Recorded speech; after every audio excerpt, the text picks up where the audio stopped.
Esta es una producción de Grupo Fórmula.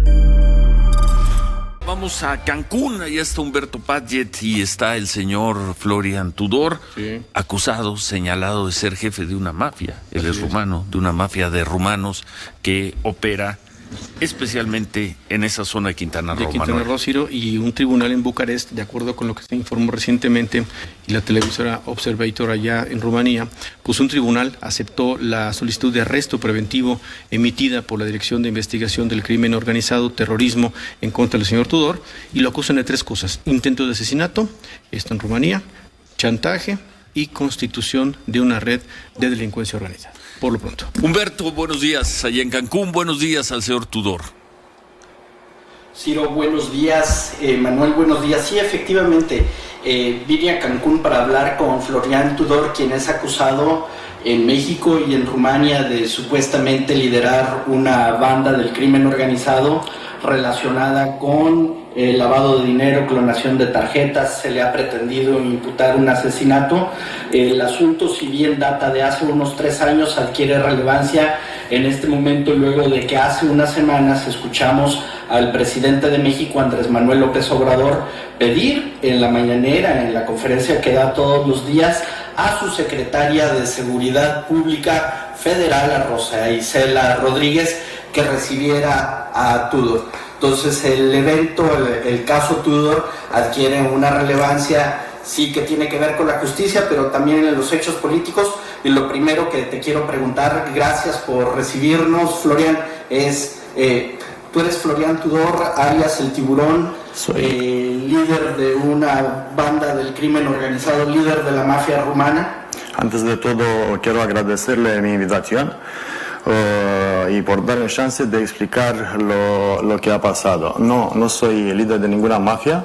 Nadie me dice tiburón. Ese apodo fue inventado, creo que por hacer una fantasía. Y no soy líder de ninguna mafia. No conozco ninguna persona de mafia. Usted ha sido sujeto a procesos penales, tanto en México como en su país. ¿Usted ha sido condenado en algún momento? No, soy inocente sin antecedente penal. De manera relevante, de manera destacada, a usted se le acusa de asesinato. ¿Qué hay detrás de ese asesinato? ¿Puede describir qué es lo que ha ocurrido? De hecho, ese episodio está ya juzgado aquí en México. Hay una sentencia definitiva. Ese episodio me cambió la vida y me destruyó la vida. En la noche de 11 de junio de 2018, pues fue un intento de asesinato. ¿En contra suya? Me buscaban a mí, recibí varias semanas muchas amenazas de muerte y denuncié esas amenazas de muerte varias veces. Entonces, el día 11 de junio de 2018 se están concretando frente de mi casa, me confunden, llegan una camioneta que trata de atropellar a mi primo, me confunden conmigo, y pues en ese incidente mis guardias de seguridad reacciona, salva la vida de mi primo y pues se muere uno de los asaltantes. Eso se juzgó, al momento fue defensa propia y la sentencia quedó firme. El asaltante estaba un criminal rumano buscado de Interpol por una tentativa de homicidio, era sentenciado definitivo a 8 años de prisión. ¿En Bucarest? En Bucarest, en Craiova, en ciudad de Craiova. Le cortó el garganta a una persona. Este sujeto está involucrado con actividades criminales, el sujeto rumano que murió, además murió aquí afuera, porque estamos en su casa.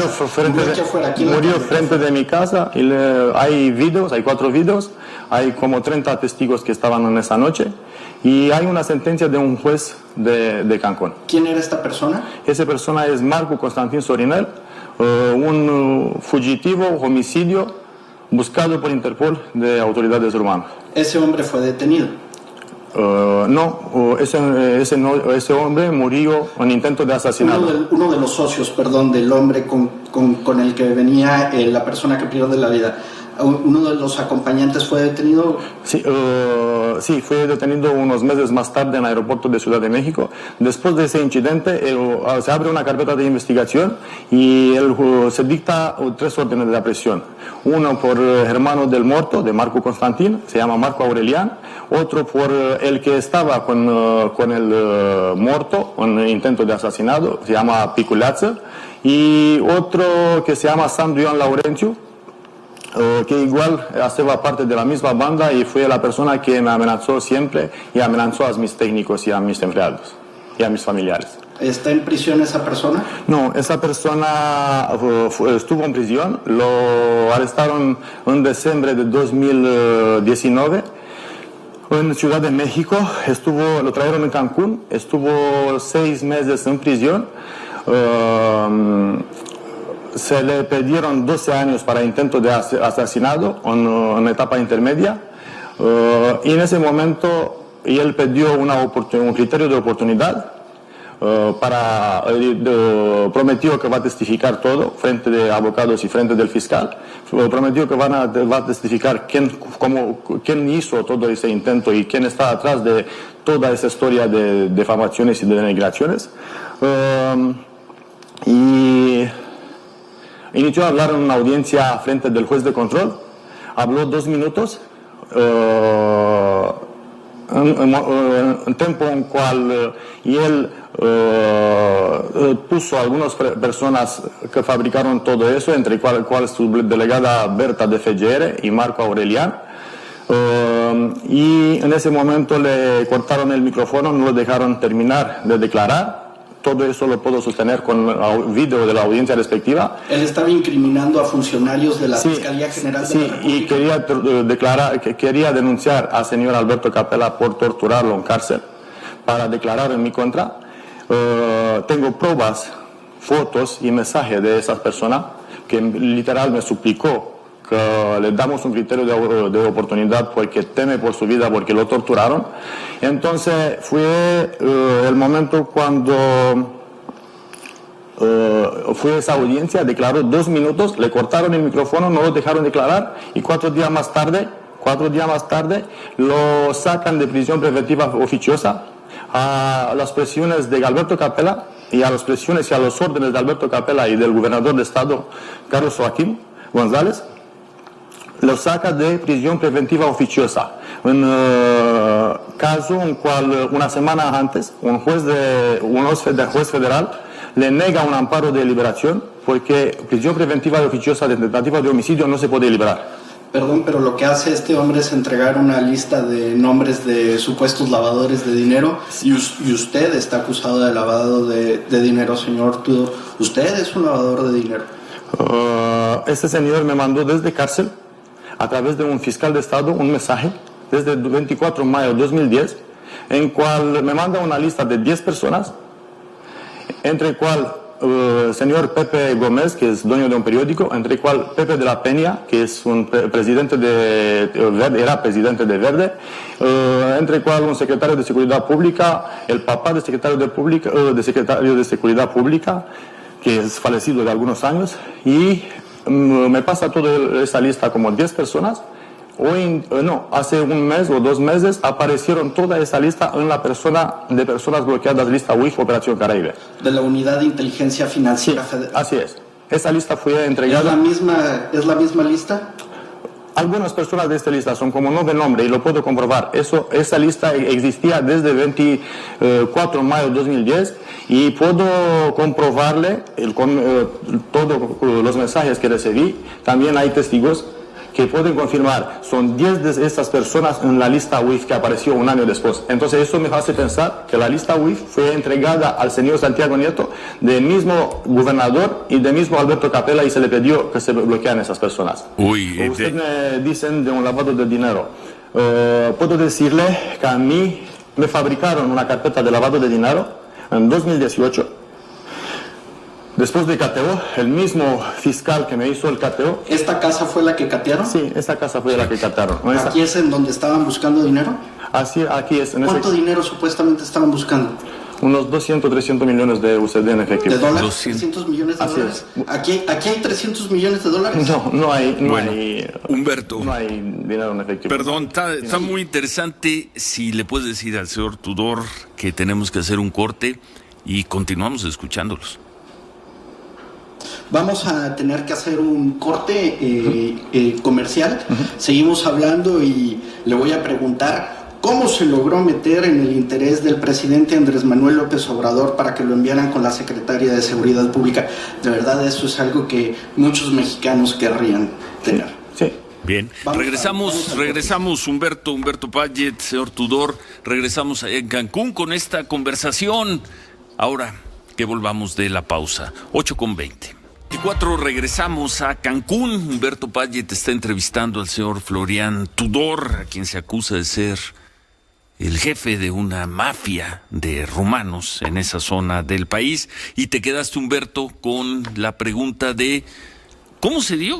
¿O qué dice el señor Tudor de que haya sido el propio presidente López Obrador quien en una mañanera expresara que recibirían, tal como ocurrió, que recibirían al señor Tudor? ¿Y cómo le fue al señor Tudor en ese encuentro que tuvo hace unos días con la secretaria de Seguridad, con Rosa Isela Rodríguez? Adelante, Humberto. Sí, señor Tudor, antes de entrar a la pregunta, hago una observación.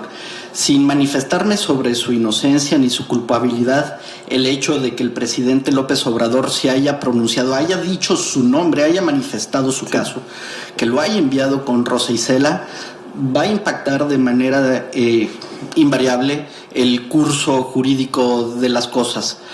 ¿Cómo logró usted meterse en la agenda del presidente? ¿Qué le dijo a Rosa Isela? ¿Le entregó documentos a la secretaria de Seguridad sobre la probable corrupción de funcionarios federales y locales? Sí, tenía varios escritos en cual le pido al señor presidente a una audiencia para presentar varias pruebas de corrupción de muy altos mandos de fiscalía y muy altos mandos políticos del gobierno de Estado. Por medio de mis redes pedí para esa audiencia para presentar las pruebas. Entonces fue en una mañanera con un periodista, le habló al presidente de esta invitación. ¿Un periodista de Quintana Roo? No sé exacto si de Quintana Roo, pero en una mañanera le preguntaron al presidente sobre eso, le dijeron que le quiero transmitir las pruebas. Entonces fue cuando me invitaron con señora Rosa Isela. Yo me esperaba que mínimo me invita con alguien también de Fiscalía de Estado, de FGR. Fiscalía General de la República. Así es, porque normalmente sí, fuimos con la señora Rosa Isela y le presenté 2 tomos de documentos, de denuncias. No fuimos por la audiencia de UIF. La señora en ese momento me avisó que tenemos una audiencia de UIF, pero le presenté frente de gabinete. Este episodio fue grabado de ellos mismos, de señora Rosa Isela, y también yo tengo una copia de la grabación de 1 hora y media, en cual estuve con señora Rosa Isela, le presenté mi caso, le presenté todo lo que me ha hecho, le entregué 2 tomos de documentos, de pruebas, y ¿Le entregó audios? No, audios, sí, le entregamos audios, pero en electrónico. En memorias, en electrónico y memorias. Pero señora Rosa Isela, todo el gabinete quedó impresionado, le dijeron que tenía otra variante de todo lo que ha pasado, pero me dijo que no es la autoridad competente. Ahora, permítame hacer un paréntesis. ¿Usted hizo las denuncias al presidente sobre funcionarios de la Fiscalía General de la República? Le hablé de todas las personas. Le estoy preguntando si dio nombres. Le entregamos documentos con nombres de todas las personas y lo que hizo cada una, y con pruebas, a la señora Rosa Isela. ¿De funcionarios del gobierno del estado de Quintana Roo? De funcionarios del gobierno del estado de Quintana Roo, de funcionarios de FGR Cancún, de funcionarios de FGR México. Y le entrega esta carpeta y ¿sí? Me está confirmando que también audios a la secretaria de Seguridad Pública, Rosa Isela Rodríguez. En electrónico, sí, frente de todo su gabinete. Tenemos audio Yo tengo un audio de la misma reunión, con cual puedo comprobar todo, pero también la señora Rosa Isela grabaron con la cámara todo. Fui con mi abogado Eddie Pérez, me acompañó, y el abogado le entregó los documentos. ¿Se estableció algún compromiso con Rosa Isela? Señora Rosa Isela me dijo que no es la autoridad competente. Yo sabía que no es la autoridad competente y de hecho esperaba que en esa reunión está también alguien de FGR para recibir nuestra denuncia. Le agarró todas la señora Rosa Isela y su particular. Fueron 4 personas más de su gabinete y nos prometió que los va a entregar o lo va a avisar al señor presidente y le van a dar seguimiento. ¿Usted ha mantenido discusiones con funcionarios de la Fiscalía General de la República con respecto, estamos en lo correcto, con respecto a lo que tiene que ver con el cateo, con lo que ocurrió aquí? ¿Es correcto? O sea, las denuncias que usted está haciendo tienen que ver con el se generó una cadena de denuncias. Después de todo eso se generó una cadena de denuncias. Hoy en día tengo 14 carpetas, Fiscalía Estatal y FGR, con cual denunciamos, 7 en FGR en asuntos internos, de cual ya 2 soy víctima. Soy víctima de abuso de autoridad, soy víctima de ejercicio ilícito, de robo, de cohecho, de tortura. Salí positivo en protocolo Estambul, fui torturado tanto yo en cateo y tanto la mamá de mi hijo y mi hijo Eric grande. Sí, aquí en ese lugar. Aquí estuvieron las autoridades. Sí, aquí en ese lugar. De hecho, ¿aquí rompieron pisos?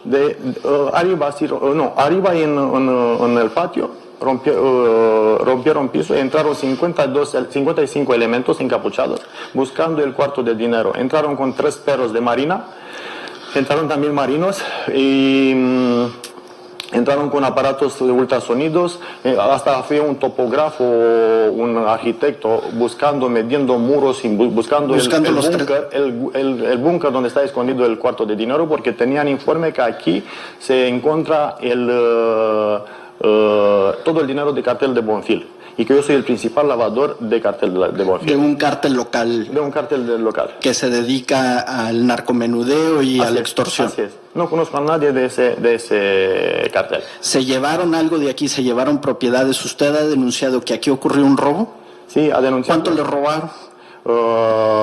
Robaron un valor total en los dictámenes que le hacen FGR Asuntos Internos, con facturas, todo que pudimos comprobar son 67 millones de pesos. 6-7 millones de pesos. 6-7 millones de pesos. ¿Objetos? Objetos entre el cual joyerías, relojes, dinero,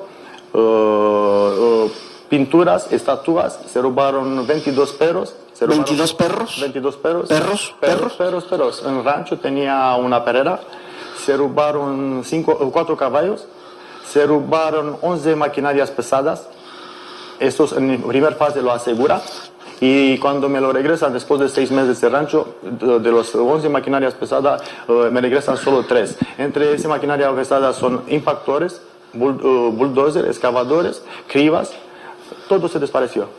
¿Y ha actuado la Fiscalía Anticorrupción de la Fiscalía General de la República? O sea, esto ya obra en expediente. Sí, todo eso obra en expediente. Tenemos constancias.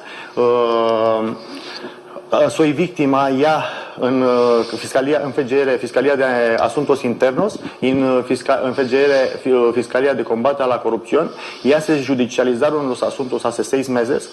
Ya es la primera ola de imputados, 6, entre cuales los 2 fiscales que me hicieron el cateo y que me torturaron, y los 4 policías federales que igual me torturaron y que me robaron mi personal, mi pertenencia. Yo los vi frente en mis ojos como robaban todo. Ellos fueron los que me torturaron, me doblaron las manos, me pegaron, pero más de eso fue la tortura psíquica. Amenazaron que van a matarnos.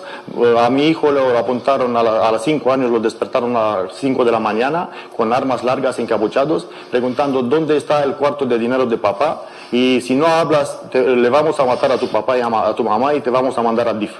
Bien, en el corte Ciro Manuel, sí, el Humberto. señor Tudor nos ha proporcionado una serie de audios, también hay videos sobre lo que ocurrió en el tiroteo afuera de la casa. ¿Los podemos ver? Sí, los podemos ver, pero vamos a tener que hacer un corte. Vamos a tener que hacer un corte, Humberto, si le dices al señor Tudor, y regresando escuchamos parte del material que tengas y concluimos esta conversación, Humberto. Sí, vamos a tener que hacer un corte y antes de salir, usted nos está presentando un audio en el que se escucha un juez. ¿Qué juez es? Estoy presentando un audio en cual se escucha un magistrado, cual me confiesa que teme por su vida, que fue amenazado, que fue obligado a tomar una decisión que le puede afectar el futuro y su vida. ¿Y eso lo vamos a escuchar? Vamos a escucharlo. Después de la pausa lo digo el nombre y lo escuchamos. Con mucho gusto. Bueno, muy bien, esperamos entonces un magistrado diciendo que fue amenazado por quién, Humberto. ¿Fue amenazado el magistrado por quién, señor Tudor? El magistrado fue amenazado por Alberto Capella, por secretario de Seguridad Pública Alberto Capella. Regresamos con eso. Por el gobernador. Y por el gobernador. Regresamos con eso.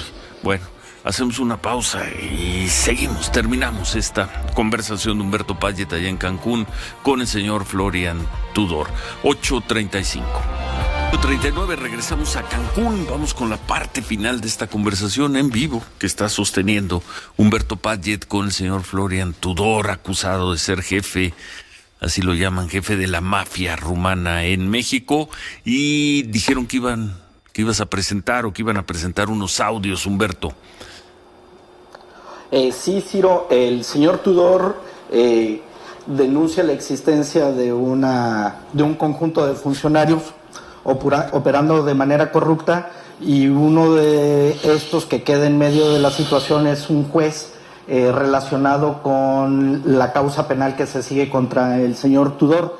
Él se refiere al juez Lima. ¿Quién es el juez Lima? Es el magistrado del Poder Judicial de Quintana Roo, Carlos Lima. Carlos Lima. Sí, en ese momento no me recuerdo el nombre completo, pero es el magistrado Carlos Lima. En síntesis, antes de poner el audio, es un audio que dura aproximadamente 3 minutos. ¿Qué es lo que ocurre? ¿Cuándo ocurrió la conversación que vamos a escuchar? Ese grabación ocurrió a unos días o semanas después que liberan de prisión preventiva oficiosa a un criminal, a ese criminal Sandoyan Laurentiu. Lo liberan a amenazas y a órdenes de gobernador de estado, Carlos Joaquín, y de Alberto Capella, que fueron los principales que orquestaron toda esta persecución en mi contra. De liberar al hombre que vino aquí afuera a matarlo a usted. Así es, lo liberaron para usarlo en mi contra, no sé si para matarme o para testificar falso sobre mí. ¿Y el magistrado dice que fue sujeto de presiones? ¿Qué es lo que dice el magistrado? En el audio que lo vamos a poner. Sí. El magistrado cuenta todo cómo ha pasado y por qué lo han liberado. Vamos a escuchar. La justificación, ¿por qué lo querían afuera? Porque iban a un programa de testigos, no federal. Dijeron que era federal y que había también interés de la embajada de Estados Unidos en que él hiciera un testimonio. Entonces, me habló el presidente del tribunal y me dijo que había hablado con la cónsul de Estados Unidos, con la Bailey, que había hablado con la cónsul. A mí me va a ver Capella, me va a ver en mi oficina. O sea, de pronto yo veo el desmadre en el tribunal, todo eso entra mi secretaria y me dijo, hay mucho movimiento. Me dijo, porque llegaron 2 camionetas y bajaron muchos policías y la madre y todo eso. Y por acá, y me habla el jefe de seguridad del edificio y me dice, está aquí el secretario de Seguridad Pública. Yo dije, está aquí el presidente del tribunal. Seguramente viene a ver el presidente del tribunal. Y dice, no está aquí el presidente del tribunal. Viene a verlo. Entró a mi oficina y apelaron este asunto, me dijo, hay un interés, me dijo, de la Fiscalía General de la República, me dijo, y de la Embajada de Estados Unidos para recibir el testimonio de esta persona. Le dije, ok. Le digo, ¿y? Le digo, ¿eso obra en la carpeta? Me dijo, no. Le dije, entonces no puedo hacer nada, secretario. Le digo, para mí, las condiciones en las que se dictó esa medida no han cambiado. Le digo, el delito sigue siendo el mismo. Le digo, y pues UMECAS, la unidad de medidas cautelares, que en aquel entonces controlaba el actual secretario de Seguridad Pública, libera un documento donde dice que él no es un reo de alta peligrosidad y la madre. Entonces,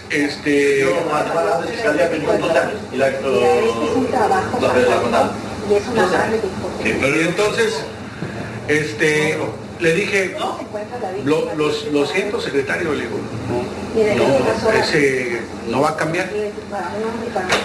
Y seguramente él se va a Chetumal, habla con Tony y todo eso, me habla Tony a mí y me dice, magistrado, por favor, es un asunto muy relevante y todo. Ya hablé con la CUID, efectivamente, me dice, hay un interés de la embajada de recibir el testimonio de esta persona, me dice, pero se lo tienen que llevar a la Ciudad de México.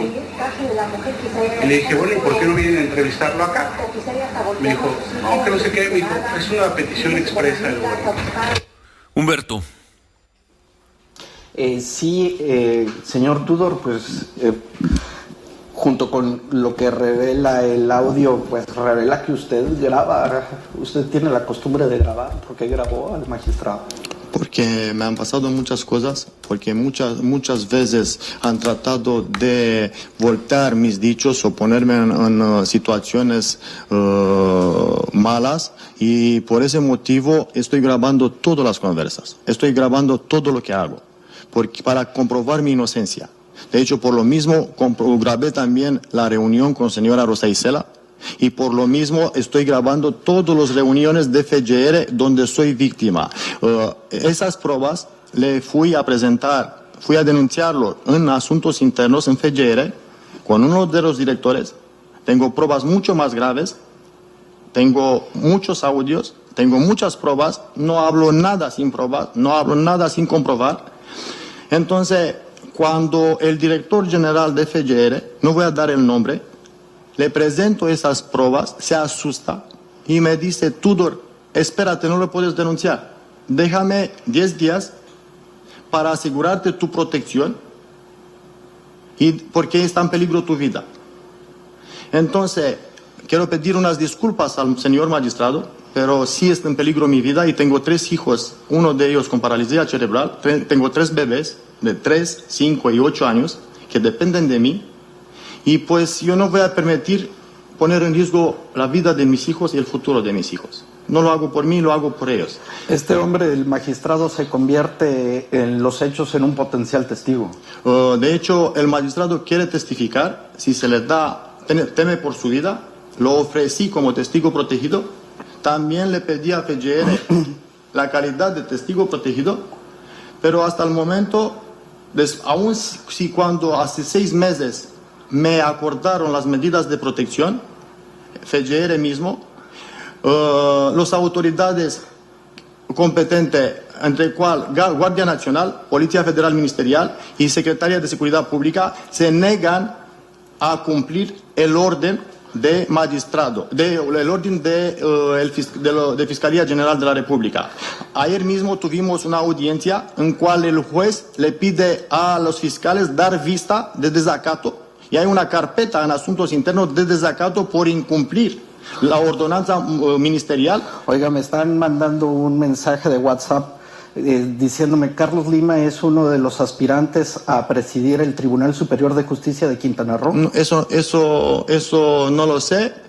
No sé, puede ser que sí, no conozco bien esos hechos, pero yo quiero demascar esa mafia de poder que está en Quintana Roo, que acaparó todo el poder de justicia, que está chantajeando, amenazando a empresarios, que está chantajeando, amenazando a los magistrados, a los jueces. Los verdaderos jueces y fiscales en Quintana Roo son Alberto Capella, que sigue en función, nunca lo quitaron, siempre fue en su función. Es Alberto Capella que hay informes y hay informes y hay pruebas que él ordenó abrir el fuego en contra de los manifestantes. Entiendo, perdón, ordenó abrir fuego. Abrir el fuego en contra de las manifestantes feministas. Se sabe muy bien que él fue la persona que ordenó. ¿Se sabe? Sí, se sabe y hay pruebas. ¿Usted tiene pruebas de eso? Todavía no me puedo pronunciar. Hay una investigación. Puedo decir que se aseguraron 10 computadoras de FGR Cancún, en cual hay pruebas muy graves sobre eso. También se aseguraron unas computadoras de C4, C5 Cancún y Chetumal, de Fiscalía Anticorrupción. Y puedo decir que hay una ordenanza ministerial de asegurar el computador de Alberto Capella, pero el Carlos Joaquín y todo aparato mafioso de aquí esconden el computador, aun si hay una ordenanza ministerial de FGR. Todos dicen que Alberto Capella en los 3 años que trabajó aquí no tiene su computador personal, no tiene computador de institución, trabajó con su computador personal. Pues, escuchándolo me queda claro por qué se interesó en usted el presidente López Obrador. Está haciendo acusaciones bien graves contra un gobierno que no es de Morena. Le pido al señor Ciro Gómez que me da más espacio para poder presentar más pruebas. Quiero venir también en estudio si me invita. Todo lo que hablo lo puedo comprobar con pruebas y con documentos oficiales. Yo no con chismes o con inventos como fabrica Alberto Capella. Bueno, pues dile, Humberto, dile que sí. Adelante, que sí, podemos escuchar más pruebas, obviamente en los próximos días, y darle las gracias por esta entrevista. Tenemos entendida que la primera queda en vivo, y seguimos con el tema, Humberto. Sí, seguimos con el tema. Usted díselo, por favor, ¿no? A continuar aportando las pruebas. Sí. Que considere. Ya me dio unos audios. Yo ya escuché unos audios. He visto algunos videos de lo que ocurrió con el intento de asesinato que terminó en el homicidio en defensa propia, por el que lo está reclamando la justicia rumana. Y aquí me gustaría hacer una última pregunta, Ciro, no sé si me alcanza el tiempo. Sí, adelante, Humberto. O sea, usted dice que existe todo este enredo de la justicia mexicana y quintanarroense. ¿Cómo explica que también lo esté reclamando la justicia rumana, la justicia de su país?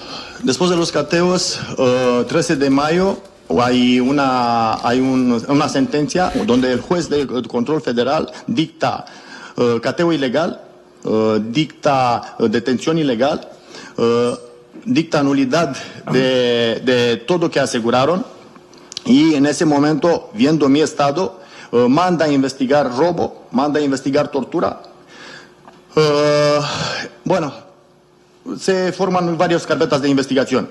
Como se le cae todo el asunto en México, los rumanos, después de cateo, los fiscales del caso, César Cervantes y Berta, el día 13 de mayo, se van de manera ilegal en Rumanía en una comisión que se hizo ilegal, que no respetó protocolos internacionales, que no respetó las relaciones exteriores, que no respetó nada, se fueron ilegal con unos fiscales rumanos que son familiares de Marco Constantin y le entregan documentación en Rumanía.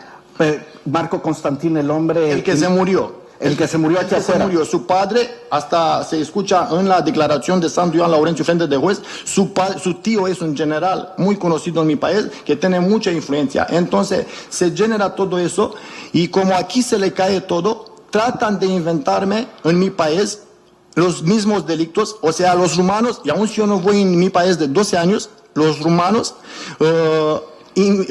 fabrican igualmente una carpeta de homicidio, una de tentativa de homicidio y carpeta de clonación de tarjetas en México. Entonces, por ese motivo, me libran hace 4 o 5 días un orden de aprehensión por hechos pasados en México, hechos ya juzgadas en México y definitivas. Y aún si en ese momento hay una apelación, o sea, me libran el orden de aprehensión en primera instancia porque dijeron que no me presenté a un citatorio, pero ese citatorio nunca me lo notificaron. Y ni podía irme porque tengo medidas cautelarias. Entonces, me libran un orden de aprehensión a insistencia de Alberto Capella, que diario está hablando con los rumanos. Señor Tudor, se nos empieza a acabar el tiempo. Vamos a continuar con esto, pero yo lo escucho y estoy asistiendo a una novela internacional de políticos corruptos. Es una novela que lo inventó Alberto Capella, es una novela que lo voy a comprobar. Y como personaje central yo le quiero preguntar, y con eso voy a terminar, señor Tudor, ¿qué es más probable, que lo detengan o que lo maten a usted? Tratan de detenerme, tratan de expulsarme para no poder presentarme al frente del juez a sostener mis acusaciones. De hecho, pedí la prueba anticipada hace unos días, se me negó la prueba anticipada. Entonces, yo necesito, por eso acudí a usted, para poder presentar público esas pruebas. Y por ese motivo le pido una vez más al señor Ciro Gómez, le doy gracias por aceptar mi invitación y le pido que me recibe de manera urgente o que me da más espacio para poder sostener mis acusaciones y para poder delatar toda la mafia de poder que llega hasta los más altos mandos de la Ciudad de México. Muy bien, muchas gracias. Dale las gracias por favor al señor Tudor.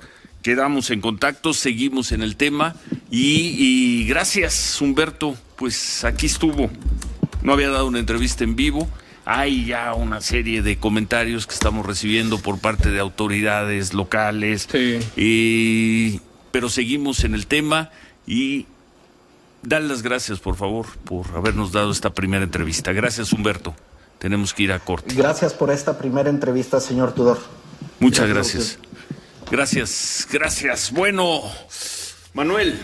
Bueno, pues interesante todo lo que dice. Por supuesto que él asegura tener pruebas documentales, audios, como ya presentamos alguno, y entender perfectamente bien lo que dices. Alguna información que nos envían desde el Estado de Quintana Roo, en el sentido de quién es el juez, que si se le busca por algo, en fin. Pues aquí están los micrófonos. Si el gobernador del Estado de Quintana Roo, si el fiscal del Estado de Quintana Roo consideran que hay que tomar en cuenta, por supuesto, algo que ellos quieren decir, bienvenidos. Adelante. Bienvenidos. Sí. Adelante, por supuesto. Pero ahí queda. Nosotros no lo conocíamos, no lo habíamos escuchado. No. Es su punto de vista, respondiendo a las preguntas de Humberto Padgett, y queda este registro, queda este documento. Correcto. El señor Florian Tudor por la mañana. 8:55, volvemos. Esta fue una producción de Grupo Fórmula.